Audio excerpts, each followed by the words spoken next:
Então, como começar a observar-se? Acho que a primeira coisa é manter um diário para anotar questões que você observa com relação, por exemplo, a alterações emocionais. É muito comum que as mulheres digam: "Ah, minha TPM é horrível", e venham com a queixa de eu preciso acabar com a minha TPM. Eu penso um pouquinho diferente, eu acho que TPM, esses sintomas emocionais que a gente sente no período pré-menstrual, são uma janela de oportunidade para a gente se conhecer.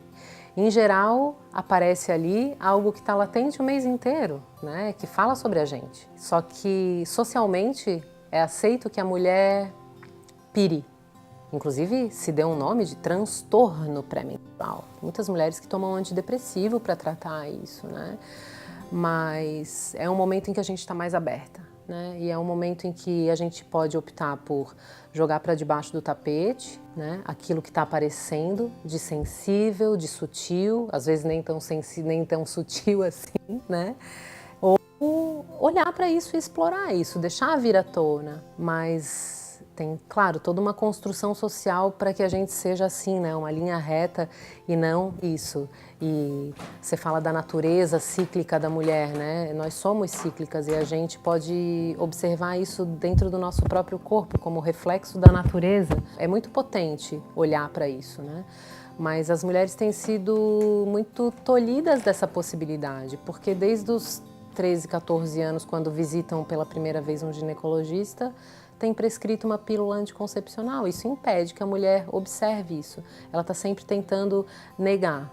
Não que não seja uma opção, né, não observar isso também, porque quando a gente fala de autonomia, a gente tem que abrir mesmo as cartas, né, e mostrar que, olha, pode ser uma opção, sim, querer dar uma abafada nisso. Apesar de que mesmo a pílula muitas vezes não consegue, né, não consegue esse intento aí de abafar completamente esses sintomas. Mas observar então, né, observar-se. Isso não deixa de ser uma prática meditativa. Se olhar, o que é que vem à tona? É raiva? É tristeza? É angústia? É pessimismo? Né? Eu escuto muito isso, sabe? Me dá um pessimismo, me dá uma sensação de que a minha relação está toda errada, que o meu trabalho está todo errado. E aí eu digo, e será que não está? E será que não tem coisas para melhorar? O que é que você melhoraria do seu trabalho, né? Se uma mulher usa a pílula anticoncepcional, ela não ovula, né? Então, a menstruação dela, a gente fala que é um sangramento de privação, porque o estrogênio, ele faz o endométrio, que é essa camada de dentro do útero, crescer, né? E é a queda da progesterona, né, mensalmente, que faz esse endométrio descamar. Então, uma mulher que usa pílula anticoncepcional, ela na verdade não está sob efeito dos seus hormônios, ela está sob efeito dos hormônios da cartela que ela vai tomando e quando ela retira, ela menstrua. Tá? Então, para observar o próprio ciclo, é preciso não estar sob o efeito dos hormônios sintéticos, né? E o nosso ciclo menstrual é uma coisa muito maravilhosa, né? A gente conhece muito pouco, e mesmo médicos conhecem muito pouco, tá? Porque é complexo, né? Tem uma relação incrível com vários eixos endócrinos no nosso corpo. Isso é uma coisa que a gente deve começar a falar, porque a gente fala muito sobre os efeitos colaterais da pílula anticoncepcional, mas a gente fala pouco sobre o benefício de ciclar, o benefício da liberação dos próprios hormônios. Como, por exemplo, no período pós-menstrual, a gente recebe uma carga de endorfina. Por isso que a gente sente, né? Claro, tem a ver com muitas vezes um alívio, né? Veio toda aquela tensão e aí rola um alívio, mas a menstruação ela é regulada, né? O ciclo menstrual ele é regulado por um eixo, né? Do hipotálamo, da hipófise, dos ovários que se conecta com outros eixos hormonais, se conecta com a tireoide, né? Se conecta com neurotransmissores que trazem bem-estar. Então a gente precisa começar a falar mais sobre isso. A pílula anticoncepcional é um disruptor endócrino, como são algumas coisas do tipo o plástico, né, e o efeito que isso tem, o plástico aquecido ou resfriado, sobre o câncer de mama, né, porque atua como um certo tipo de estrogênio. A pílula anticoncepcional, ela parece ter o mesmo tipo de efeito. Ela atua não só sobre o nosso eixo que controla o ciclo menstrual, mas sobre outros ciclos hormonais também, né? E por isso, metabólicos inclusive, por isso a gente sabe que a pílula anticoncepcional pode levar a diabetes, porque atua aumentando a resistência do hormônio insulina.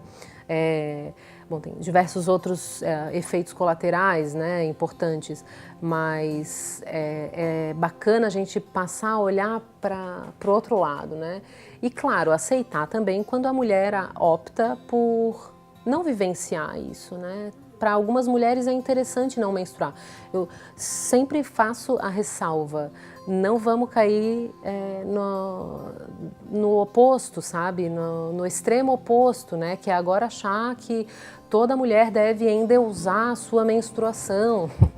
Não se trata disso, né? Se trata de se dar a chance de conhecer primeiro, antes de, ao invés de partir do pressuposto que isso é ruim, isso é negativo, porque assim se construiu a história, né?